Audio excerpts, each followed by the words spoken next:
bihi wa mawalah wa la hawla wa la quwata illa billahi wa ba'du. Alhamdulillah, segala puja dan puji hanya milik Allah subhanahu wa ta'ala. Salawat dan juga salam kita hadiahkan kepada Rasul kita Nabi besar Muhammad sallallahu alaihi wa ala alihi wasallam.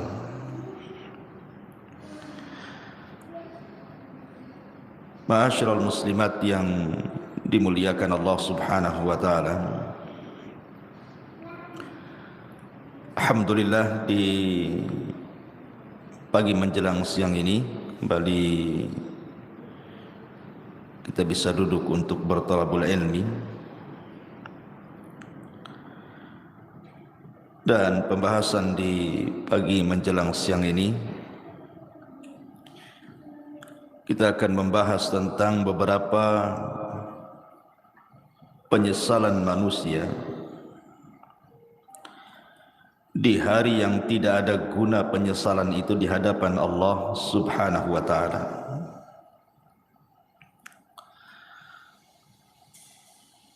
Ma'asyiral muslimat yang dimuliakan Allah subhanahu wa ta'ala,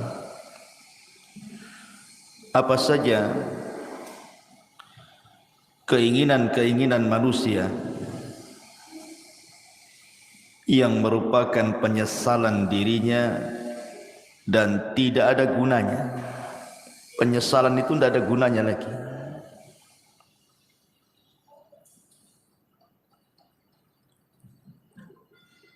Kalau kita lihat di kehidupan kita ini, kita bertanya kepada orang-orang yang diberikan kekayaan oleh Allah subhanahu wa ta'ala, pasti keinginan mereka itu ingin bertambah kaya lagi. Karena biasanya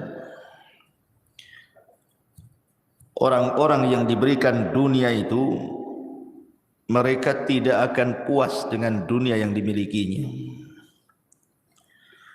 Makanya Anas bin Malik radhiyallahu an mengatakan, menukilkan sabda Nabi sallallahu alaihi wasallam, "Lau anna libni Adam wadiyan min dhahab." Kalau seandainya anak Adam ini memiliki satu lembah semua emas, ahabba ayyakuna lahu wadiyan, pasti dia berkeinginan untuk menambah 2 lembah emas lagi. Walan yamla'a fahu illa turab wa yatubullahu ala man tab. Dan orang ini tidak akan puas mengejar cita-citanya untuk mengumpulkan dunia kecuali tanah yang menimbunnya. Kalau sudah ditimbun tanah, baru tahu, barulah dia menyesal. Ma'asyiral muslimat yang dimuliakan Allah azza wa jalla, setiap manusia itu pasti akan melewati padanya sakaratul maut. Tidak ada satupun manusia pasti akan melewati yang disebut dengan sakaratul maut. Karena Allah subhanahu wa ta'ala mengatakan, wajaat sakratul maut bil haqq dzalika ma kunta minhu tahid. Dan akan datang sakaratul maut, dan itu sebuah kebenaran. Itulah yang membuat manusia lari padanya. Apabila malaikat maut sudah dekat dengan kita, dan malaikat-malaikat pembantu malaikat maut ikut serta di dalamnya yang disebut dengan rusulul maut, rasul-rasul kematian. Ketika malaikat maut mulai mencabut nyawa kita, maka dimulai dari ujung jari jemari setiap manusia. Kemudian ruh itu berjalan sedikit demi sedikit sampai di tenggorokan. Ketika nyawa di tenggorokan inilah, maknanya manusia sudah tidak akan selamat lagi. Hatta idza balagatit tarak wa qila man rah. Sampai ketika ruh itu sampai di tenggorokan manusia, tidak ada yang bisa meruqyah dia mengembalikan ruh ke dalam jasadnya. Disitulah dia terbayang keinginan-keinginan, penyesalan-penyesalan yang tidak ada guna penyesalan itu. Apa saja penyesalan-penyesalan yang akan dirasakan saat detik orang sakaratul maut itu. Walaupun dia menjerit kepada Allah Subhanahu wa taala untuk dikembalikan ke dunia, melaksanakan penyesalan yang sudah ia tinggalkan, baik perkara yang harus dilaksanakan atau perkara yang harus ditinggalkan, percuma saja penyesalan kala itu. Inilah kita akan bahas beberapa penyesalan-penyesalan ketika orang berada fi firashil maut, tempat tidur kematian. Apa saja penyesalan-penyesalan itu? Ma'asyiral muslimat yang dimuliakan Allah Azza wa Jalla, kita harus bedakan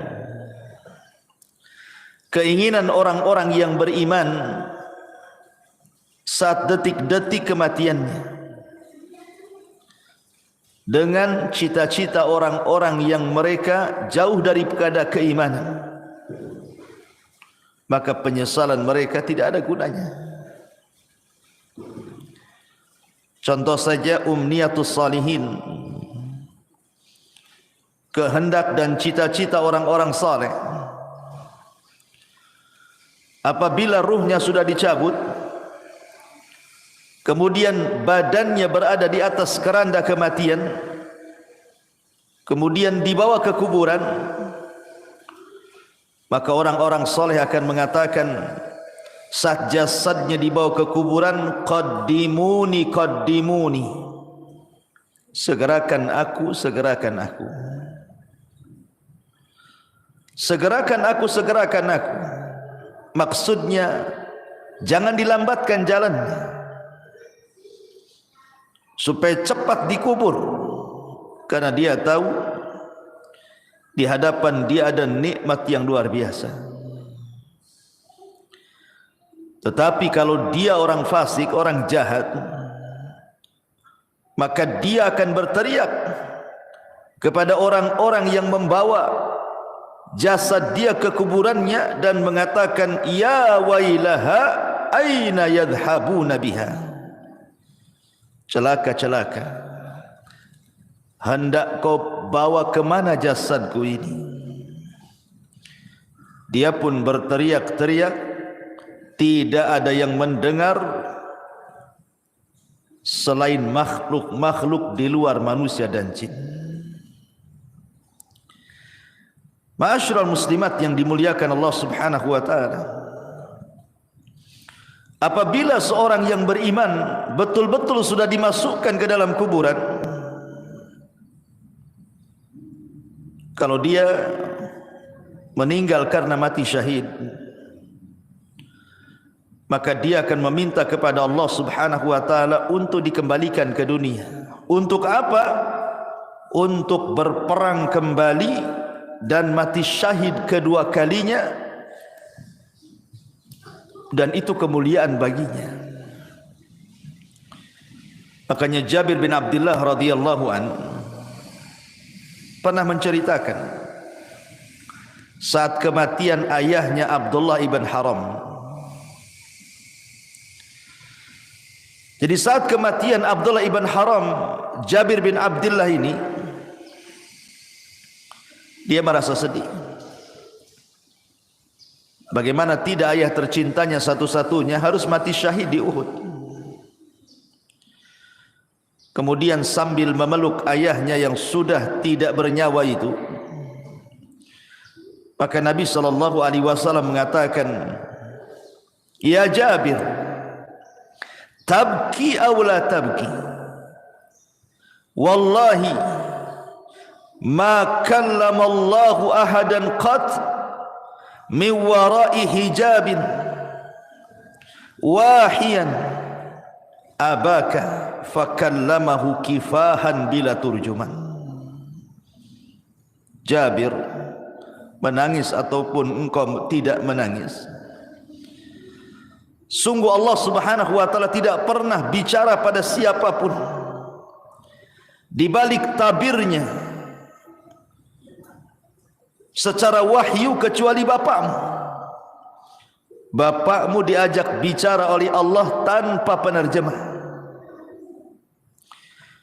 di mana Allah Subhanahu wa taala mengatakan kepada ayahmu, tamanna ya abdi, berangan-anganlah wahai hambaku, bercita-citalah wahai hamba-hambaku. Ya abdi tamanna alayya u'tik, wahai hambaku, mintalah sesuatu kepadaku, aku akan beri. Maka ayahnya Jabir, Abdullah ibn Haram, mengatakan, ya Rabb, ya Rabb, tuhyini fa'aqtulu fika thaniyatan, hidupkan aku kembali ya Rabb, supaya aku bisa berperang untukmu kedua kali, dan aku bisa mati syahid kedua kalinya. Tapi Allah Subhanahu wa taala mengatakan, innahu qad sabaqa minni annahum ilaiha la yarji'un. Tidak mungkin wahai Abdullah, orang yang sudah mati itu hidup lagi. Kemudian Abdullah ibn Haram mengatakan, kalau begitu sampaikan kepada orang-orang yang masih hidup akan posisiku di hadapan. Maka Allah Subhanahu wa taala turunkan ayat, wala tahsabannal ladzina qutilu fi sabilillahi amwatan bal ahya inda rabbihim yurzaqun. Jangan kau sangka orang-orang yang mereka mati di jalan Allah, terbunuh dalam jihad, mereka mati. Tidak, mereka hidup. Mereka diberikan rizki di hadapan Allah Subhanahu wa ta'ala. Inilah cita-cita orang-orang yang beriman. Walaupun cita-cita ini mustahil dilakukan, mustahil terkabulkan, tapi cita-cita mereka mulia, ingin hidup kembali, ingin berperang karena Allah, dan ingin mati syahid kedua kalinya. Begitulah umniyatus salihin, angan-angan orang-orang yang saleh. Makanya dalam surah Yasin ada satu kisah yang disebut dengan Habibun Najjar. Dalam surah Yasin itu ada kisah yang disebut dengan kisah Habibu An-Najjar. Bagaimana kisahnya Habibun Najjar itu? Jadi suatu hari di sebuah perkampungan di zaman setelah Isa bin Maryam, sebelum diutusnya Nabi sallallahu alaihi wasallam, di kampung itu atau daerah itu sangat penuh dengan kezaliman, penuh dengan kesyirikan. Diutuslah oleh Allah Subhanahu wa taala dua nabi untuk mendakwahi kampung tadi. Ada yang mengatakan bahwa dua orang ini bukan nabi tetapi murid-muridnya Isa bin Maryam untuk mendakwahi daerah tersebut, tapi didustakan oleh kaumnya. Akhirnya Allah Subhanahu wa taala mengutus satu lagi untuk menguatkan yang dua orang yang sedang berdakwah itu, tapi didustakan lagi. Sampai akhirnya tiga utusan ini hampir dibunuh. Datanglah seorang laki-laki yang bernama Habibun Najjar, yang sudah beriman sebelumnya kepada tiga utusan ini, memperingatkan orang-orang yang menentang tiga utusan itu. Kemudian malah dia jadi sasaran pembunuhan. Niatnya membela para utusan, akhirnya dibunuh oleh orang kampung itu. Ketika dia mati, maka ruhnya diperlihatkan sorga dan kenikmatan-kenikmatan di dalamnya. Sampai Allah katakan, qila dkhulil jannah, masuklah kau Habibun Najjar ke dalam surga. Qala, maka Habibun Najjar mengatakan, ya laita qaumi ya'lamun bima ghafara li rabbi wa ja'alani minal mukramin. Duhai kiranya kaumku tahu, duhai kiranya kaumku tahu dengan apa yang Allah berikan dari ampunannya kepadaku, dan dia telah menjadikan aku orang-orang mulia. Tentu mereka tidak akan mendustakan para utusan itu, katanya. Itulah umniyatus salihin, cita-cita, keinginan-keinginan orang-orang soleh apabila sudah meninggal. Akan tetapi di sana ada yang disebut dengan umniyatut talihin, keinginan, cita-cita, penyesalan dari orang-orang yang tidak memiliki keimanan, orang fasik, orang jahat. Tetapi keinginan mereka hanyalah sebuah penyesalan, tidak ada guna. Apa saja itu? Pertama, mereka akan menyesal karena mereka meninggalkan sholat. Orang-orang yang sedang sakaratul maut ataupun orang-orang yang sudah mati, maka mereka akan menyesal kenapa ketika mereka masih sehat, masih hidup normal, mereka meninggalkan sholat. Ini yang akan jadi penyesalan orang-orang yang sedang sakaratul maut itu. Kenapa dulu aku meninggalkan sholat? Sampai-sampai disebutkan dalam hadis Abu Hurairah radhiyallahu an, suatu hari Nabi SAW lewat di sebuah kuburan. Kemudian Nabi bertanya, man sahibu hadal qabri? Siapa yang dikubur di sini? Rasul bertanya kepada para sahabat, siapa orang yang dikubur di kuburan ini? Maka para sahabat mengatakan, fulan wa fulan, fulan dan fulan wahai Rasul. Maka Nabi SAW mengatakan, rak'atani ahabbu ila hadha min baqiyati dunyakum. Wa fi riwayatin, rak'atani khafifatani mimma tahqiruna yaziduha hadha fi amalihi ahabbu ilaihi min baqiyati dunyakum. Kata Nabi, 2 rakaat lebih dicintai orang yang ada di kuburan ini dibandingkan dunia yang kalian miliki. Dalam riwayat, 2 rakaat solat yang ringan yang kalian remehkan, tapi itu bisa menambah amalannya, itu lebih dicintai orang yang dikubur ini dibandingkan seisi dunia yang kalian miliki. Subhanallah. Orang-orang yang dikubur itu, Bu, atau orang-orang yang sedang sakaratul maut itu, mereka dicita-citakan ingin sholat, walaupun hanya 2 rakaat yang ringan, yang mudah dilakukan. Tapi apalah gunanya penyesalan itu? Menyesal dia kenapa tidak sholat, menyesal kenapa dia tidak melakukan 2 rakaat sholat. Tapi apa gunanya penyesalan itu? Tidak ada guna.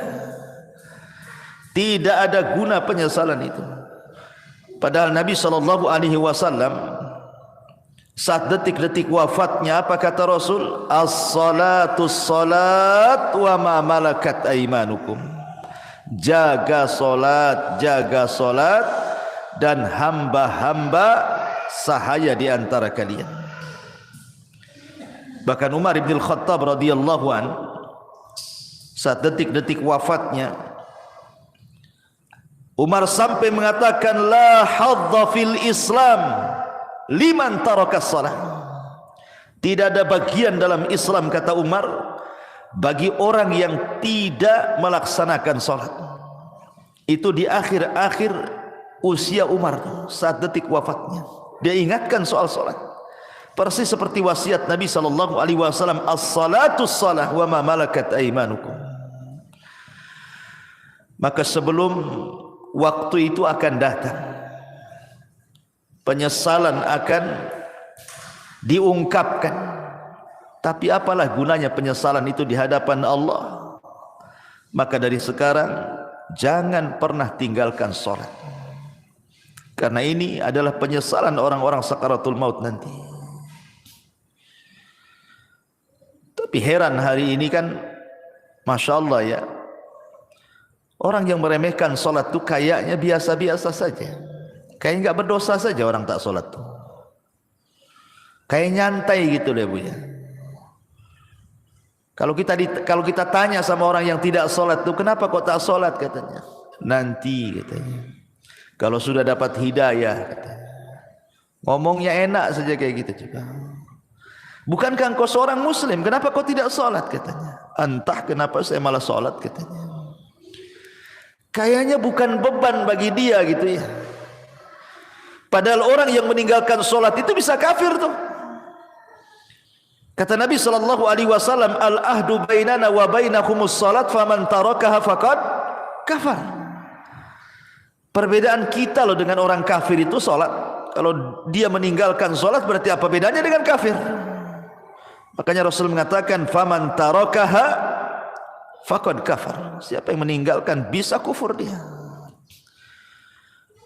Maka Bu, nasihati kalau ada keluarga yang tidak salat, ajarkan salat. Suruh mereka salat. Jangan sampai datang waktu di mana dia ingin salat tapi keinginannya hanya menjadi penyesalan bagi dia karena tidak ada guna.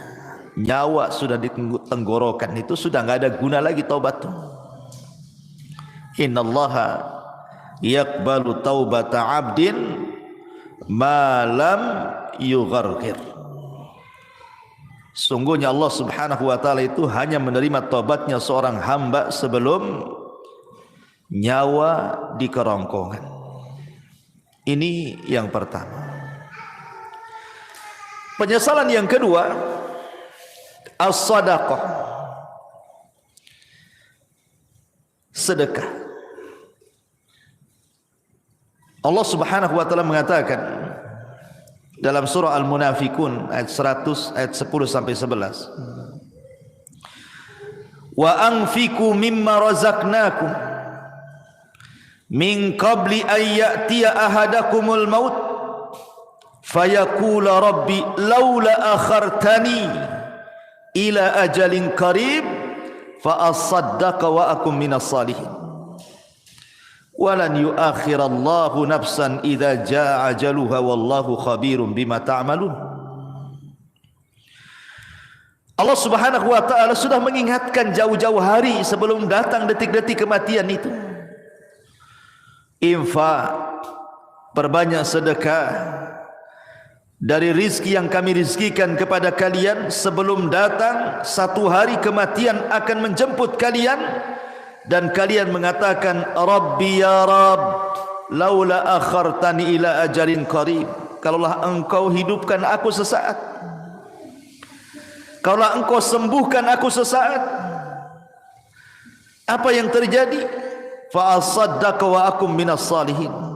Aku janji aku akan sedekah dan aku akan menjadi orang baik. Tetapi Allah mengatakan walan yuakhirallahu nafsan idza jaa ajaluha. Tidak mungkin Allah mengakhirkan hidupnya kalau sudah datang ajalnya. Tidak mungkin Allah mengakhirkan hidupnya, mengembalikan nyawa yang sudah ditenggorokan dikembalikan kepada badannya kalau sudah ditetapkan hari itu dia harus mati. La yastakhiruna sa'ata wa la yastaqdimun. Kalau kematian itu datang tidak mungkin akhirkan, tidak mungkin dimajukan pas waktunya. Disitulah penyesalan datang. Ketika nyawa ditenggorokan, mulailah dia terpikir, teringat dengan harta yang selama ini dikumpul-kumpulkannya. Harta itu bukan harta kita Bu, harta itu harta Allah. Harta itu datang bukan karena kecerdasan kita. Harta itu datang bukan karena jerih payah kerja keras kita, bukan pula karena jabatan-jabatan kita. Tidak, semua harta itu datang dari Allah. Makanya Qarun ketika mengatakan innama utituhu min ilmin indi, harta itu datang karena kecerdasanku, Allah katakan fa khasafna bihi wa bidarihil arda, kami tenggelamkan si Qarun dan seluruh kekayaannya. Ya, karena kekayaan itu bukan milik Qarun, kekayaan itu milik Allah. Semua kekayaan itu milik Allah, tidak ada secuil pun milik kita. Allah hanya minta sedikit dari harta kita itu. Allah tidak minta banyak seperti zakat. Allah hanya minta 2,5% dari 85 gram emas itu. Tidak banyak. Apalagi itu harta bukan harta kita, harta Allah. Tetapi karena manusia zuyyina linnasi minasyahwat, dihiasi syahwat-syahwat dunia inilah, akhirnya dia bakhil. Dia baru tahu setelah nyawa di tenggorokan, baru dia sadar, kenapa dulu aku tidak sedekah? Laula akhartani ila ajalin qarib fa asaddaqa wa akum minas salihin. Kenapa aku tidak sedekah ketika aku sehat? Maka bagi anda yang Allah subhanahu wa ta'ala limpahkan rizki yang luas, dengan mudah anda mencari rizki itu tanpa ada kesulitan. Itu nikmat yang besar yang Allah subhanahu wa ta'ala anugerahkan kepada anda. Banyak-banyaklah sedekah. Karena Rasul yang mengatakan maluka ma akalta fa afnaita wa ma labista fa ablaita wa ma tasaddaqta fa abqaita. Hartamu, kata Rasul, yang kau makan pasti habis, yang kau pakai pasti usang, yang kau sedekahkan itulah yang bermanfaat untuk kematian. Karena apabila seseorang meninggal dunia, Bu, nyawa sudah dicabut oleh Allah, yang pertama terpisah dari badan ibu itu adalah harta. Yang pertama terpisah dari badan ibu adalah harta. Pertama orang mati ini dicabut nyawanya, yang pertama berpisah hartanya. Tidak ada hubung kait dia dengan harta lagi. Bahkan sekaya apapun orang yang meninggal itu tetap saja sama keluarganya dibelikan kain kafan yang harganya murah. Bukan karena dia orang kaya kafannya mahal, tidak. Kafannya pun tetap itu juga yang sangat murah, tidak berharga tuh. Karena pertama kali dia meninggal, yang terpisah dari hidup dia itulah hartanya dulu. Baru kemudian dibawa di atas keranda, diiringi dengan keluarganya, kemudian dimasukkan ke liang lahat, kemudian dikubur di situ sama keluarganya, kemudian keluarganya pulang, barulah dia terpisah dengan keluarganya. Tapi yang pertama terpisah dari badannya adalah hartanya. Di saat itulah dia menyesal dan mengatakan laula akhartani ila ajalin qarib fa asaddaqa wa akum minas salihin. Ya Rabb, kalaulah engkau akhirkan kehidupanku sesaat, tidak apa-apa, aku akan sedekahkan tuh harta-hartaku tuh, dan aku akan termasuk orang yang baik. Tetapi apakah umniyatut talihin ini, cita-cita orang-orang yang seperti ini bermanfaat bagi dia? Tidak ada guna. Harta sebanyak apapun kalau anda sudah meninggal, harta itu tidak bisa diambil lagi oleh anda, kan? Karena sudah menjadi rebutan ahli warisnya. Kenapa ketika kita masih hidup kita tidak sedekah? Ketika sudah mati baru kita teringat sedekah. Itu namanya penyesalan yang tidak guna, Bu. Penyesalan yang tidak ada guna bagi dia. Percuma penyesalannya. Ini yang kedua, sedekah. Yang ketiga, al-amalus salih, beramal saleh. Allah subhanahu wa ta'ala berfirman dalam surah Al-Mu'minun ayat 99 sampai 100. Allah mengatakan hatta idza jaa ahadahumul mautu qala rabbirji'uni la'alli a'malu salihan fima tarak kalla innaha kalimatun huwa qailuha wa min waraihim barzakhun ila yaumi yub'atsun. Hatta idza ja'adahumul maut, apabila kematian datang kepada salah seorang di antara mereka, qala, dia pun mengatakan, Rabbirji'uni, ya Allah, kembalikan aku ke dunia walaupun sesaat. La'alli a'malu salihan, agar aku bisa beramal saleh. Fima tarak, terhadap apa yang kutinggalkan selama aku masih hidup. Jadi orang-orang ini, Bu, apabila nyawa di tenggorokan, apabila nyawa sudah di tenggorokan, sudah tidak mungkin diselamatkan, tidak mungkin lagi hidup lagi orang ini, maka dia akan menjerit-jerit dan mengatakan, Rabbirji'uni, Rabbirji'uni, ya Allah, kembalikan aku ya Allah. Untuk apa? La'alli a'malu salihan, agar aku bisa beramal saleh. Agar aku bisa beramal saleh. Fima tarak, dulu aku tinggalkan itu. Tapi Allah bantah dengan mengatakan, kalla innaha kalimatun huwa qailuha. Ya Abdullah, mustahil, itu angan-anganmu saja. Mustahil kau dikembalikan, itu angan-anganmu saja. Wa min waraihim barzakhun ila yaumi yub'atsun, karena antara dirimu dan dunia itu ada dinding pemisah yang disebut dengan barzah. Mustahil kau kembali ke dunia. Maka sebelum datang penyesalan yang tidak ada guna itu, Bu, perbanyak amal soleh.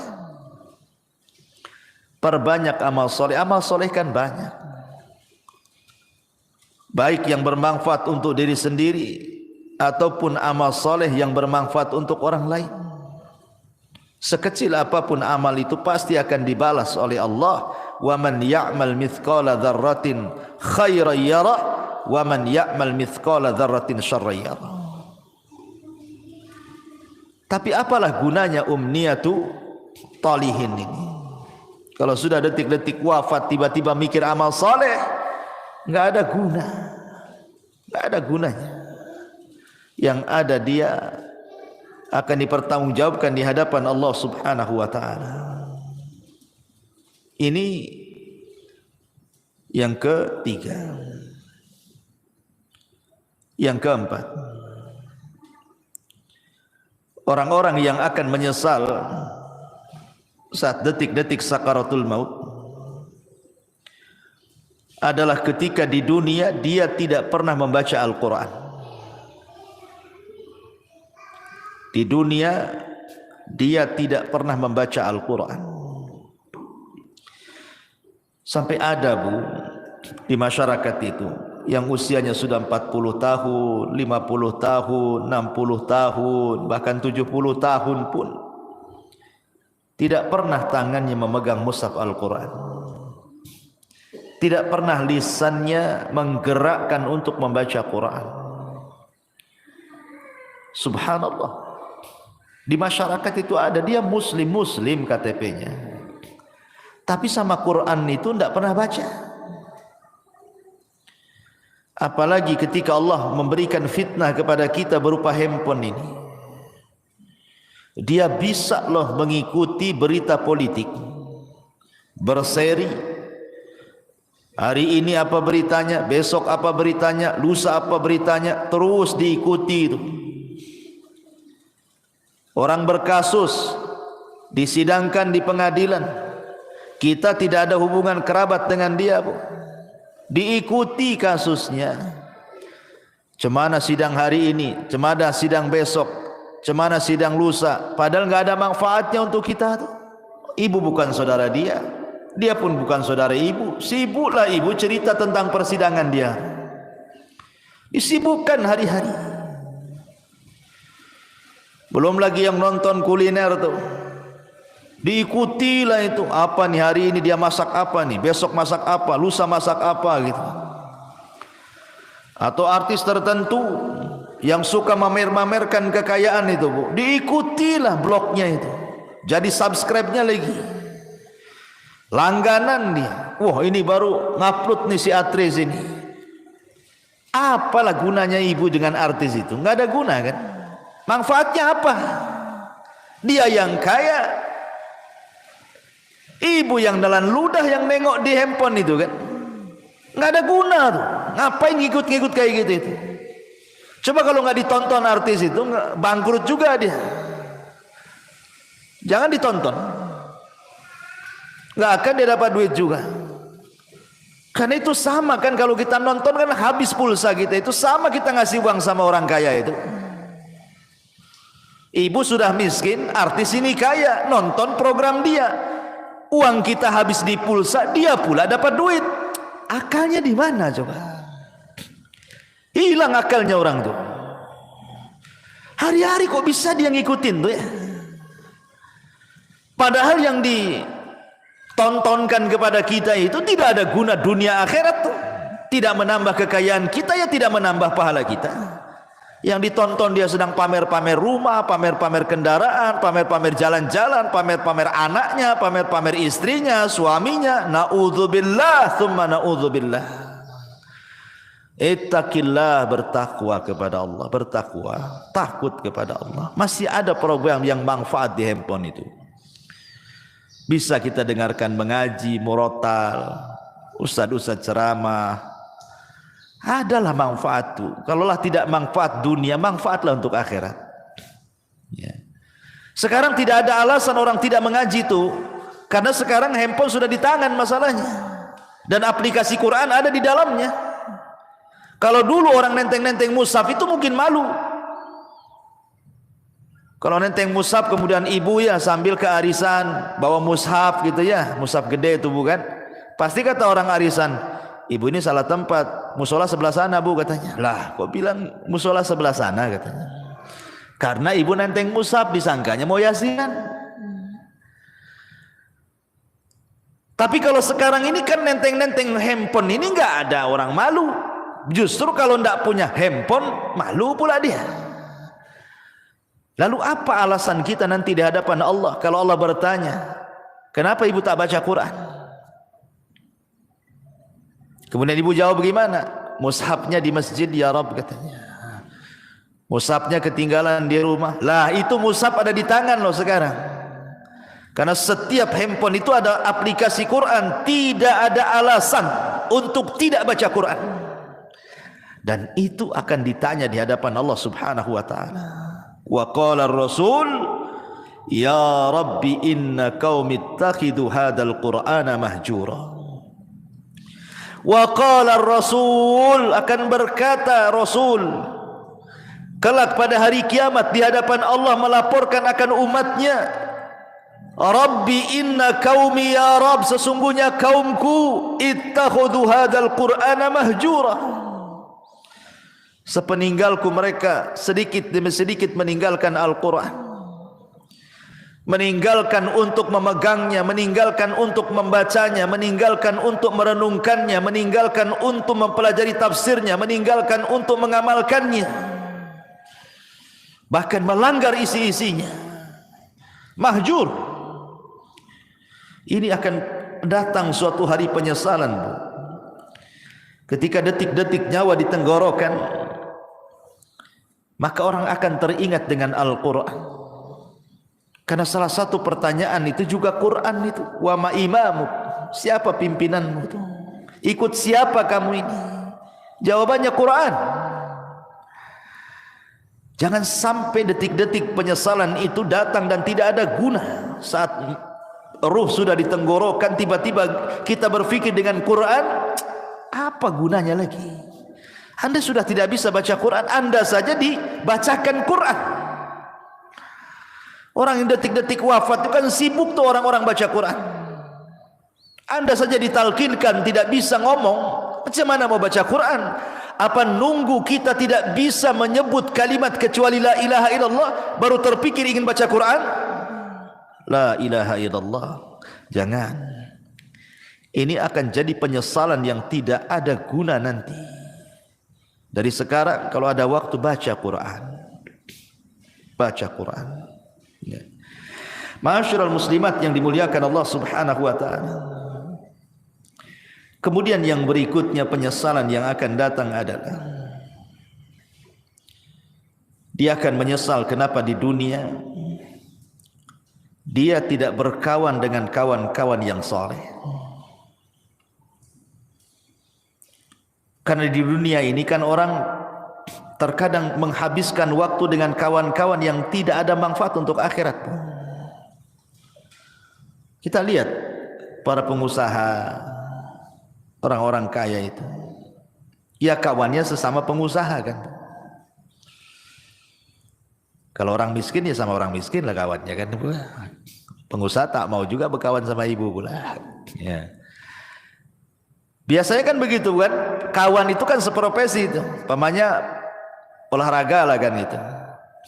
Kalau pemain bola ya pasti berkawan dengan pemain bola. Nah mungkin lah pemain bola berkawan dengan bulu tangkis, nggak nyambung tuh. Lah terkadang, subhanallah, kadang-kadang ya kita tidak hendak membicarakan lain-lain, ini hanya sekedar nasihat saja ya. Kadang ada orang tuh bergelut dengan dunia olahraga.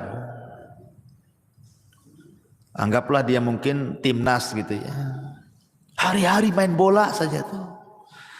Pagi latihan bola, siang latihan bola, sore latihan bola. Kawannya dengan orang-orang bola itu saja tuh. Besoknya gitu lagi, besoknya gitu lagi. Terkadang di antara mereka ada yang meninggalkan sholat, bahkan tidak sholat, bahkan mungkin kawannya orang kafir yang jelas-jelas kafir kan gitu. Olahraga itu tidak diharamkan, bahkan boleh jadi itu sebuah hal yang dianjurkan untuk kesehatan. Tapi kalau itu menjadi tujuan hidup, 1 hari, 2 hari, 1 bulan, 2 bulan, 1 tahun, 3 tahun, sampai habis waktunya hanya untuk memikirkan bola saja, ini akan jadi penyesalan. Akan jadi penyesalan. Orang-orang kaya yang berbisnis hanya hubungannya dengan orang kaya saja. Setiap ketemu bicara bisnis, setiap nelpon bicara bisnis. Pokoknya di otaknya bisnis, bisnis, bisnis, bisnis. Tidak ada diluangkan waktu untuk ibadah, itu tidak ada. Dari mulai dia muda sampai dia tua, itu aja kawannya. Tidak mau dia berkawan dengan orang soleh, dengan ustaz, dengan kiai, dengan ajengan, dengan teman-teman yang rajin ke masjid. Tidak ada. Hanya disibukkan, dilalaikan dengan dunia saja. Atau hari ini mungkin kawannya handphone lah. Seperti yang saya sudah contohkan tadi. Disibukkan dengan nengok blog artis, terus itu aja ditonton. Sibuk komen-komen sana sini. Ini akan jadi penyesalan Bu pada hari kiamat. Bahkan dia akan meminta kepada Allah Subhanahu wa taala, di mana penyesalannya akan dikemukakan di hadapan Allah, sebagaimana Allah katakan dalam surah Al-Furqan 27, wa yauma ya'addu dhalimu ala yadayhi yaqulu ya laitani ittakhadtu ma'ar rasuli sabila ya wailata laitani lam attakhid fulanan khalila. Pada hari di mana orang zalim menggigit jarinya dan mengatakan, duhai celaka, kenapa ketika aku masih sehat di dunia aku tidak mengambil Rasul sebagai kawan? Duhai celaka, celaka aku, kenapa aku tidak menjadikan si fulan itu kawanku? Makanya Hasan Al-Basri mengatakan, istaghfiru min sahibikumus salih fa innahu yanfa'ukum yaumal qiyamah. Cari teman-teman yang soleh, cari teman-teman yang baik, karena itu akan bermanfaat pada hari kiamat bagi pelakunya. Nanti akan menyesal kita Bu. Kita hari-hari sama si fulan, si alan, dihabiskan waktunya hanya untuk jalan kemari dengan si fulan, si alan itu, ngobrol dengan si fulan, si alan itu. Lupa bertahun-tahun, sampai lupa sholat, lupa puasa, lupa baca Quran, lupa zakat, macam-macam. Kan ada orang disibukkan hari-hari dengan itu saja kan Bu. Lah nanti akan jadi penyesalan Bu. Cari teman-teman yang baik, cari teman-teman yang saleh, supaya jangan jadi penyesalan di hadapan Allah Subhanahu wa taala. Ini kalau orang sudah sakaratul maut, tiba-tiba kemudian berpikir, kenapa aku tidak ke masjid? bersama orang-orang yang sholat di masjid? Kenapa aku tidak mengaji bersama orang-orang yang mengaji? Kenapa aku tidak membaca Quran bersama orang-orang yang baca Quran? Gak ada guna tuh. Gak ada guna, itu hanya umniah saja, angan-angan, cita-cita saja. Karena nyawa sudah ditenggorokan, apalah gunanya itu? Maka sebelum penyesalan itu datang, dari sekarang cari teman-teman yang baik yang bisa menyelamatkan kita. Ma'asyiral muslimat yang dimuliakan Allah Azza wa Jalla. Lalu apa lagi? Orang-orang yang melalaikan keluarga. Orang-orang yang melalaikan keluarga di masa hidupnya.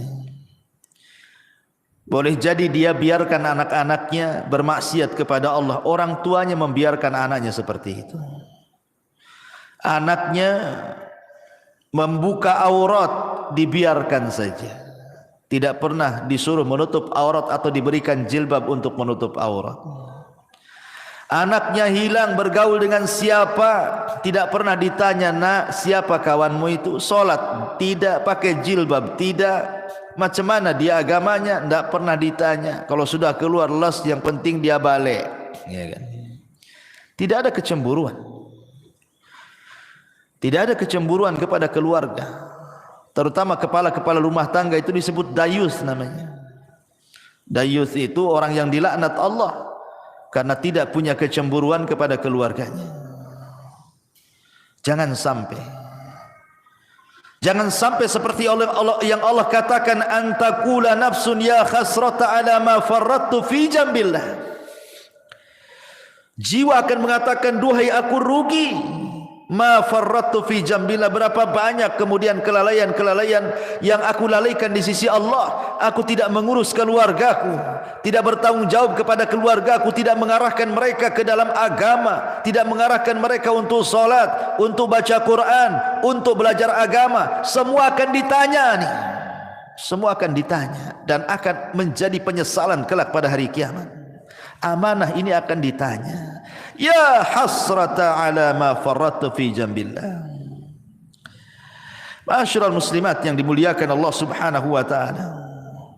Maka sebelum itu terjadi, arahkanlah orang-orang tua, ibu-ibu, supaya anak-anak itu menjadi anak yang soleh dan solehah. Karena itu manfaatnya untuk kita masalahnya. Apabila ibu sudah meninggal, siapalah yang mendoakan itu kalau bukan anak-anak? Ibu sudah tidak bisa beramal di kuburan itu. Ibu hanya menanti doa anak-anak yang mengatakan, Rabbighfirli wali walidai. Ya Allah, ampuni aku dan kedua orang tuaku. Itulah harapan kita ketika masuk kuburan itu, adalah transfer doa-doa ampun dari anak-anak kita. Dan itu tidak mungkin dilakukan anak kecuali kita yang mendidik anak itu dari kecil sampai dia menjadi anak soleh dan soleh, baru dia akan doakan orang tuanya. Dan ini akan jadi penyesalan. Kenapa dulu saya tidak didik anak saya? Pernah saya ceritakan kan sama ibu, bu, saya itu waktu di Kijang, Tanjung Pinang sana, saya disuruh untuk memandikan jenazah. Ustaz, bisa enggak mandiin jenazah? Bisa, ada waktu insyaallah. Jadi saya datanglah ke rumahnya, saya mandikan jenazah, saya juga kafani bapak yang meninggal itu, kemudian saya solatkan. Ketika jenazah itu dari rumah hendak diangkat ke musola, karena dekat musolahnya dari rumahnya itu. Kan biasa, bu, kalau ada orang meninggal kan depan rumah pasti sudah dipasang terop, kursi-kursi sama RT di situ itu. Jadi setelah kemudian jenazah itu di masjid, coba saya tanya, mana keluarganya, biar dia di saf pertama mau saya bimbing supaya dia mendoakan orang tuanya, karena kan doa yang paling mustajab itu doa ketika sholat jenazah kan, bagi si mayat itu, dan itu doa terakhir anaknya kan gitu. Habis itu tidak akan melihat lagi kekanak-kanakan akan dikubur. Jadi saya panggil lah, mana anaknya? Jadi orang-orang mengatakan tuh anaknya tuh sedang duduk-duduk di kursi itu diteror, di bawah teror tuh katanya. Jadi saya bilang suruhlah mereka nyolati bapaknya tuh. Itu terakhir kali lah saya mau ngomong. Tapi dipanggil-panggil bu, anaknya nggak ada yang mau sholat, nggak ada yang mau nyolati bapaknya, asli rokokan aja di situ. Sempat saya ngelus dada, subhanallah, ada anak yang durhaka kayak gini kan. Itu bapaknya terakhir mati bu. Anaknya bukan satu orang, ada 5 orang. Semua duduk-duduk di situ. Rokokan itu. Dipanggil-panggil dia bilang, sudah disolatkan aja katanya, disolatkan aja katanya. Tidak mau dia menyolat itu. Ada apa dia dengan bapaknya? Tapi dengan peristiwa ini, kita lihat kan, ini yang salah mesti bapaknya nih, ketika dia masih hidup. Tidak mungkinlah kalau seandainya bapaknya itu baik mendidik anak-anaknya itu. Kok anak-anaknya nggak mau nyalati dia gitu kan? Mesti ada dendam dengan anak-anaknya ini. Ini saya saksikan bu. Apa menunggu seperti ini gitu ya kan? Orang tua ketika meninggal mau nyolatkan saja anaknya tidak mau gitu kan? Auzubillah. Ini penyesalan yang tidak ada guna orang seperti ini. Karena kalau sudah besar anak itu bisa melawan orang tuanya.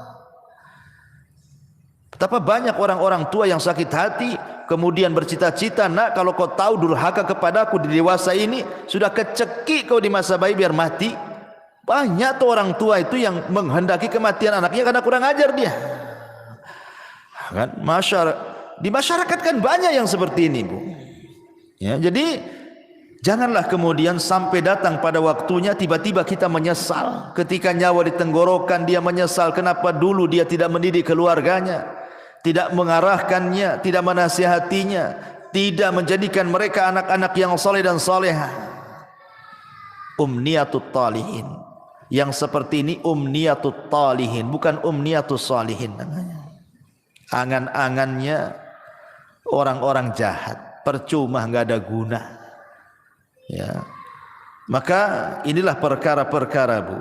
Jangan sampai seseorang itu di detik-detik wafatnya banyak hal yang dicita-citakan tetapi tidak mungkin terlaksana dan tercapai karena sudah tidak ada lagi hubungan antara kehidupan dunia. Kita sudah masuk alam barzah masalahnya, alam kematian. Ada barzah di situ pemisah. Dan kalau orang sudah masuk kubur itu tidak mungkin sholat, puasa, zakat, haji, tak mungkin. Dia sedang sibuk dipertanggungjawabkan di hadapan Allah semua amalannya. Sedang ditanya man rabbuka wa man nabiyuka wa madinuk. Sehingga disitulah banyak orang yang menyesal. Wallahu a'lam bishawab. Inilah perkara-perkara yang akan menjadi bahan penyesalan bagi orang-orang saat detik-detik wafat ataupun setelah kematian. Wallahu a'lam. Mudah-mudahan yang sedikit ini ada manfaatnya bu. Nah, silakan kalau ada yang mau bertanya, tafadhal.